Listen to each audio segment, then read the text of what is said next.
வாழ்ந்து காட்டுகிற பொழுது இறைவனுடைய ஆசீர்வாதம் இன்று மட்டுமல்ல, இந்த ஆண்டு முழுவதும் மட்டுமல்ல, நம்முடைய வாழ்நாள் முழுவதும் இறைவன் நமக்கு அருளையும் ஆசிரியையும் பொழுது நம்மை வழிநடத்துவார்.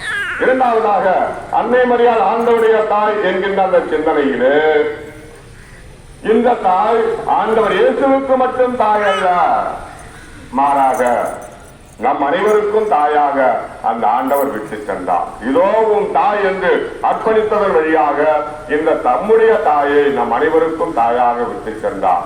ஒரு சாதாரண மன்னகத்தாய், தன்னுடைய குழந்தைகளுக்காக, தன்னுடைய எனக்கு எவ்வளவு கஷ்டம் வந்தாலும் பரவாயில்ல, ஆனால் என்னுடைய குழந்தைக்கு ஒரு சிறு கஷ்டம் கூட வரக்கூடாது. அதுதான் இன்று நம்முடைய பெற்றோர்கள், நம்முடைய தாய்மார்கள் நிறைவேற்றிக் கொண்டிருக்கிறார்கள். நான் படுகின்ற கஷ்டம் என்னுடைய பிள்ளை படக்கூடாது. அப்ப அதற்காக எவ்வளவோ தியாகங்களை மேற்கொண்டு தன்னுடைய பிள்ளைகளுக்காக அவர்கள் வாழ்ந்து கொண்டிருக்கிறார்கள். என்னுடைய குழந்தைக்காக, என்னுடைய பிள்ளைக்காக. ஒரு சாதாரண மன்னகத்தாயே தன்னுடைய குழந்தைகளுக்காக, தன்னுடைய பிள்ளைகளுக்காக இப்படிப்பட்ட தியாகங்களை மேற்கொள்ளுகின்றார் என்றார்.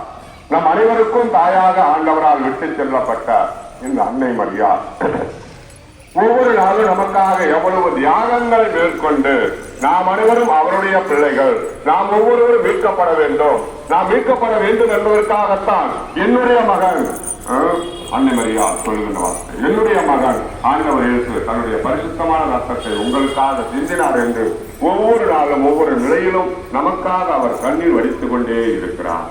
ஆக மன்னகத்தாய் நம்புகின்ற நான், மன்னகத்தாய்மார்கள் நமக்காக தியாகங்களை மேற்கொள்ளுகின்றார் என்பதை நம்புகிற நான், இவர்களுக்கெல்லாம் மேலாக நம்முடைய விண்ணகத்தாய் நமக்காக அனைத்தையும் செய்ய